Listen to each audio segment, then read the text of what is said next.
కార్తీక శుద్ధ విధి నాడు యమునాదేవి ఇంటికి వెళ్ళి సపరివారంగా వెళ్ళి భోజనం చేస్తారు.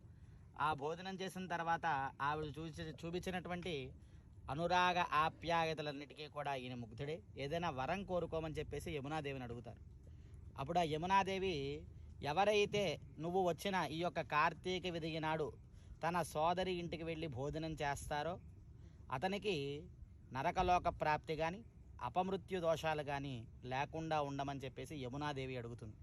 అప్పుడు యముడు దానికి, ఎవరైతే ఈ యొక్క భగిని హస్త భోజనం చేస్తారో యమవిధి రోజు తన సోదరి ఇంటికి వెళ్ళి ఆప్యాయంగా ఈ యొక్క భోజనం చేస్తారో వారికి నరకలోక ప్రాప్తి లేకుండా, అలాగే చేసినటువంటి ఆ యొక్క చెల్లెలకి వైధవ్యాన్ని కూడా లేకుండా యముడు వరం ప్రసాదిస్తాడు. కాబట్టి ఈ యమవిధి రోజు భగిని హస్త భోజనం చేసి ఆ యొక్క అపమృత్యు దోషాలు కానీ